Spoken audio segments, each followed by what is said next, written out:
살기 위해 도망쳐온 사람들이 모인 마을이었습니다. 그런데 그 피난처가 매일 서로를 저주하는 지옥으로 변할 줄은 아무도 몰랐었습니다. 18세기 초 유럽은 종교개혁의 여파로 여전히 잔혹한 박해와 갈등이 끊이지 않던 시대였습니다. 특히 모라비아 현재의 체코 지역의 개신교인들은 가톨릭의 탄압을 피해 숨어 지내야만 했습니다. 그들은 신앙을 지키기 위해 고문과 감옥행을 견뎠고 결국 살던 집과 땅을 버려둔 채 캄캄한 밤을 틈타 국경을 넘기 시작했습니다. 추위와 굶주림에 지친 난민들은 독일 작센 지방으로 숨어들었습니다. 그곳에는 22살의 젊은 귀족 니콜라우스 폰 진젠도르프 백작이 있었습니다. 그는 가난하고 쫓기는 자들을 불쌍히 여겨 자신의 영지 일부를 기꺼이 내어주었습니다. 난민들은 백작의 땅에 나무를 베고 집을 지으며 그곳을 주님의 보호라는 뜻의 헤른후트라고 불렀습니다. 새로운 보금자리를 얻은 사람들은 처음엔 감격의 눈물을 흘렸습니다. 하지만 평화는 그리 오래가지 않았습니다. 헤르누트에는 모라비아 난민뿐만 아니라 루터교, 칼뱅파, 제세례파 등 온갖 교파의 사람들이 각지에서 몰려들었기 때문입니다. 그들은 각자 자신이 겪은 박해의 상처가 컸던 만큼 자신의 신앙만이 진짜라는 맹목적인 고집을 가지고 있었습니다. 생존의 위협이 사라지자 사람들은 서로의 교리를 물고 늘어지기 시작했습니다. 어제까지 빵을 나누던 이웃이 성만찬의 방식이 다르다는 이유로 철천지 원수가 되었습니다. 예배당에서는 서로를 향해 이단이라며 삿대질을 했고 마을 거리에서는 심한 욕설과 몸싸움이 벌어졌습니다. 신앙의 자유를 찾아온 마을이 증오와 분열의 전쟁터로 변해버린 것입니다. 진젠도르프 백작은 이 참담한 현실을 보며 깊은 절망에 빠졌습니다. 선으로 베푼 땅이 끔찍한 분쟁의 온상이 되었기 때문입니다. 사람들은 백작을 향해서도 불만을 쏟아냈고 마을 전체가 불신과 원망으로 가득 찼습니다. 신앙의 이름으로 시작된 다툼은 세상의 어떤 싸움보다도 독하고 잔인했습니다. 영적인 침체는 바닥을 쳤고 공동체는 붕괴 직전이었습니다. 이대로 가다가는 마을이 무너질 것이라고 직감한 백작은 영주의 권력으로 사람들을 통제하려 하지 않았습니다. 대신 그는 눈물을 머금고 직접 행동에 나섰습니다. 아침 일찍부터 밤 늦게까지 사람들의 집을 일일이 찾아다니기 시작한 것입니다. 백작은 거친 문전박대를 당하면서도 그들의 불만을 잠자코 들어주었습니다. 그는 사람들의 두 손을 붙잡고 간절히 호소했습니다. 우리가 어떻게 여기까지 왔습니까? 제발 서로를 미워하지 말고 예수 그리스도 안에서 하나가 됩시다. 영주가 자신들의 발밑에 엎드려 눈물로 호소하는 모습을 보며 굳게 닫혀있던 사람들의 마음에 아주 작은 균열이 생기기 시작했습니다. 마침내 마을의 몇몇 청년들이 백작의 진심에 감동하여 조용히 무릎을 꿇었습니다. 그들은 밤마다 인적 없는 숲속으로 들어가 마을을 덮고 있는 미움과 저주가 사라지게 해달라고 기도했습니다. 그것은 매우 작고 초라한 기도회였지만 오랫동안 얼어붙어 있던 헤르누트의 영적 공기를 조금씩 바꾸는 보이지 않는 불씨가 되었습니다. 1727년 8월 진젠도르프 백작은 마을 주민 전체를 베르텔스도르프 교회에 모이게 했습니다. 다 함께 성찬식에 참여하자는 제안이었습니다. 여전히 사람들의 얼굴에는 어색함과 적대감이 남아 있었습니다. 예배당에 들어선 사람들은 자신과 교리가 다른 이들을 곁눈질하며 멀찍이 떨어져 앉았습니다. 분위기는 차갑고 무거웠습니다. 8월 13일 수요일 오전 드디어 예배가 시작되었습니다. 백작이 강단에 서서 그리스도의 십자가 사랑에 대해 말씀을 전하려는 순간이었습니다. 그런데 갑자기 설명할 수 없는 강력한 슬픔과 거룩한 임재가 예배당 전체를 무겁게 짓눌렀습니다. 마치 보이지 않는 파도가 덮친 듯 사람들은 숨을 죽였습니다. 그때 예배당 뒷자리에서 누군가 바닥에 엎어지며 울음을 터뜨렸습니다. 하나님, 제가 형제를 저주했습니다.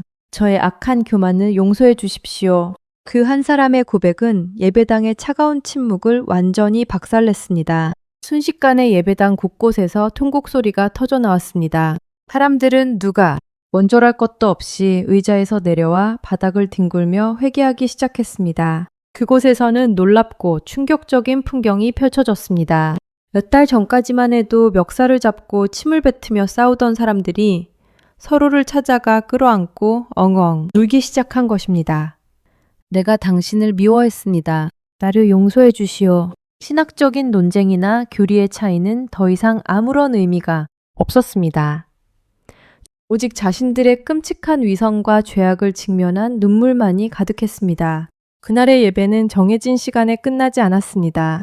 사람들은 점심시간이 지나고 해가 지도록 예배당을 떠나지 않았습니다. 눈물 범벅이 된 사람들은 서로의 손을 맞잡고 기쁨의 찬양을 불렀습니다. 자신들이 얼마나 큰 사랑을 받았는지 깨달은 순간 그토록 견고했던 증오의 벽은 모래성처럼 허물어졌습니다.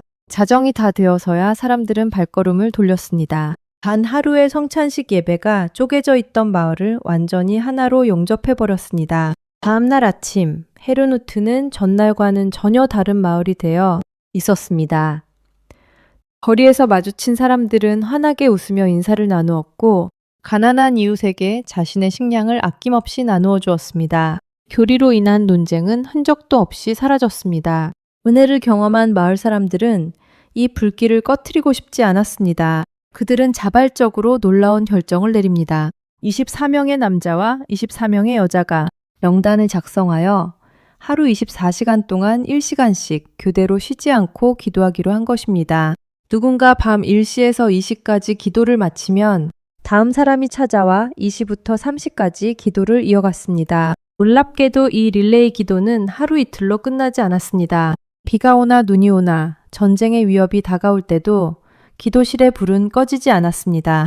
이 기도는 무려 100년 동안이나 단 1초도 멈추지 않고 계속되었습니다. 기독교 역사상 가장 길고 위대한 100년 연속 기도가 가장 서로를 미워하던 사람들의 마을에서 시작된 것입니다. 마을의 일상도 완전히 기도로 덮였습니다. 사람들은 밭에서 감자를 캐거나 나무를 자를 때도 집에서 빵을 구울 때도 다 함께 찬송을 불렀습니다. 이 고아와 난민들의 공동체는 가난했지만 세상 그 어떤 곳보다 평화롭고 기쁨이 넘치는 곳으로 변했습니다. 부흥은 그들의 삶 전체를 하나의 거대한 예배로 만들어버렸습니다. 하지만 모라비안 교도들의 부흥은 자신들만의 평화로운 마을 안에서 머물지 않았습니다. 그들은 넘치는 은혜를 경험하자 세상에서 가장 비참하고 고통받는 자들에게 이 사랑을 전하고 싶어 견딜 수가 없었습니다. 그때 그들의 귀에 서인도 제도의 사탕수수 농장에서 짐승처럼 착취당하는 흑인 노예들의 소식이 들려왔습니다.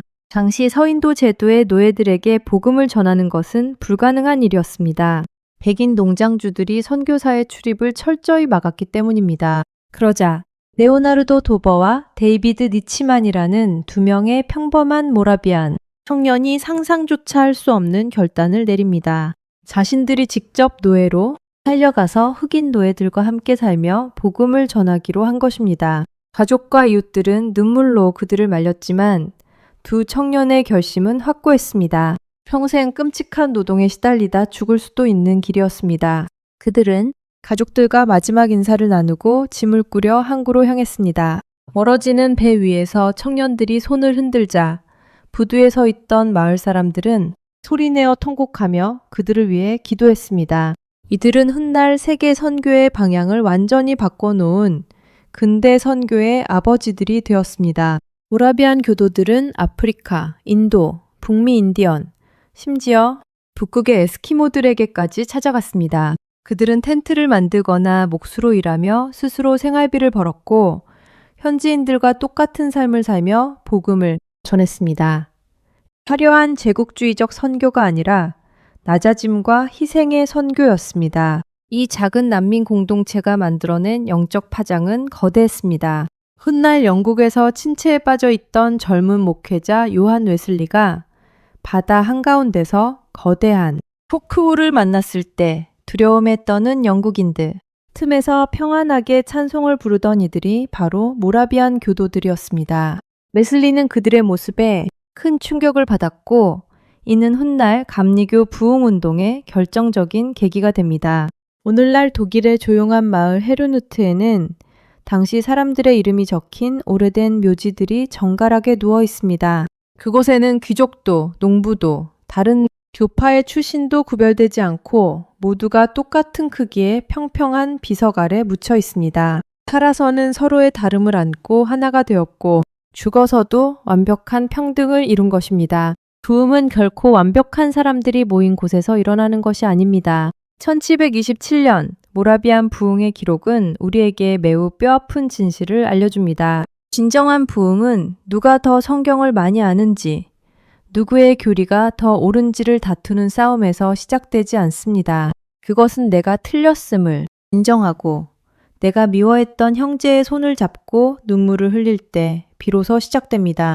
끝없는 증오를 100년의 기도로 바꿔낸 사람들, 살기 위해 모인 난민촌에서 세계를 품은 선교사들이 탄생한 이 기적 같은 역사는 오늘날 분열과 갈등으로 차갑게 식어가는 우리의 마음을 향해 조용히 묻고 있습니다. 당신의 마음속에는 아직 미워하고 있는 누군가가 남아있지 않은지를 말입니다.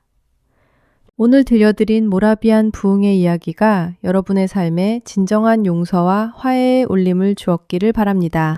원수를 껴안은 눈물이 어떻게 세상을 바꾸는 선교의 역사가 되었는지 그 깊은 감동을 계속 만나고 싶으시다면 채널을 구독해 주시고 좋아요를 꾹 눌러주세요. 다음 시간에도 기독교 역사의 가슴 뛰는 부흥 이야기를 가지고 돌아오겠습니다. 감사합니다.